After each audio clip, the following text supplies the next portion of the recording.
Hello grey മീഡിയസിലേക്ക് സ്വാഗതം. നമ്മളേവരും കാത്തിരുന്ന കളങ്കാവലിൻ്റെ official ട്രെയിലറിങ് എത്തി. ഈ ഒരു ട്രെയിലർ വന്നിരിക്കുന്നത് കൃത്യം 6 മണിക്ക് തന്നെ വന്നിരിക്കുന്നു. 6 മിനിറ്റ് കഴിഞ്ഞിരിക്കുന്നു ഇപ്പോൾ വന്നു കഴിഞ്ഞിട്ട്. ആളുകളെല്ലാം കാത്തിരിക്കുകയായിരുന്നു എന്നുള്ളതിന് തെളിവ് തന്നെയാണ് അതിനകത്തിലെ വ്യൂസ് നോക്കുമ്പോൾ. ഇനിയും ഇതിൻ്റെ ദൈർഘ്യം എന്ന് പറഞ്ഞു കഴിഞ്ഞാൽ വളരെ കുറവ് തന്നെ, 1 മിനിറ്റും 50 സെക്കൻഡും മാത്രമാണ്.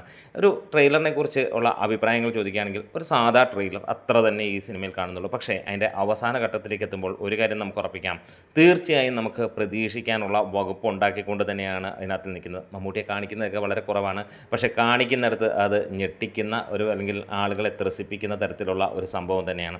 അല്ലാണ്ട് കൊടൂരമാണ്, അതിഭീകരമാണ് എന്നുള്ള വർത്തമാനങ്ങളൊന്നും തന്നെയില്ല. സാധാ ഒരു സംഭവം അത്ര പ്രതീക്ഷിച്ചാൽ മതി എന്നുള്ള ലെവലിൽ തന്നെ. പക്ഷേ മമ്മൂട്ടിയാണ് എന്നറിയാം, അതുകൊണ്ട് തന്നെ പ്രകടനത്തിൽ മികച്ചതായിരിക്കും. അതുപോലെ തന്നെ ഇതിനകത്തിൽ അഭിനയിക്കുന്നതൊക്കെ ഒരു കാലഘട്ടത്തിൽ മലയാളത്തിൽ അങ്ങോട്ടും ഇങ്ങോട്ടും മാറ്റൊരുക്കാൻ പറ്റിയ ഒരുപാട് താരങ്ങളുണ്ടായിരുന്നു. ഒടുവിലും അങ്ങനെയൊക്കെ അവരുടെയൊക്കെ നഷ്ടം നമുക്ക് തീർച്ചയായും ഇന്ന് മലയാള സിനിമയിൽ അറിയാൻ കഴിയുന്നു. വീണ്ടും അങ്ങനെ ഒരു ബിൽഡപ്പിലേക്ക് വരുന്നു.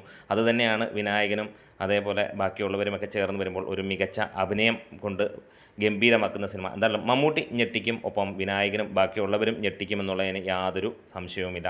ഒരു സാധാ കുഞ്ഞൻ സിനിമ എന്നുള്ളത് തന്നെയാണ് അഭിപ്രായം ഇത് കാണുമ്പോൾ. അപ്പോൾ നിങ്ങൾക്ക് ഈ ഒരു ട്രെയിലർ കണ്ടപ്പോൾ എന്താണ് തോന്നിയതെന്ന് നിങ്ങൾക്ക് കമൻസിലൂടെ പറയാം.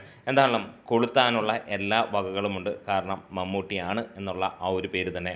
വേറെ ഒന്നുമല്ല, ഒരു ക്യാരക്ടറിലേക്ക് മമ്മൂട്ടി ഇറങ്ങിച്ചെല്ലുമ്പോൾ അതിൽ നമ്മളെ അത്ഭുതപ്പെടുത്തുന്ന സംഭവങ്ങൾ ഉണ്ടാവാറുണ്ട് സാധാരണഗതിയിൽ. അത് തന്നെ ഇവിടെയും ഉണ്ടാകും. എന്താണേലും പ്രതീക്ഷിച്ച പോലെ തന്നെയുള്ള ഒരു സിനിമ തന്നെയായിരിക്കാം.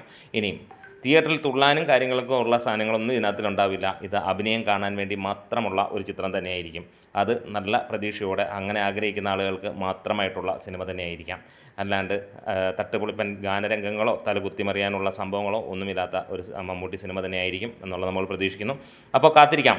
കളങ്കാവലിൻ്റെ ഒഫീഷ്യൽ ട്രെയിലർ കണ്ട് ഇഷ്ടപ്പെട്ടവർ കമൻസോടെ വരിക, ഇഷ്ടപ്പെടാത്തവർ കമൻസോടെ വന്ന് എന്തുകൊണ്ട് എന്നുള്ളതെന്ന് പറയാം. Grey medias.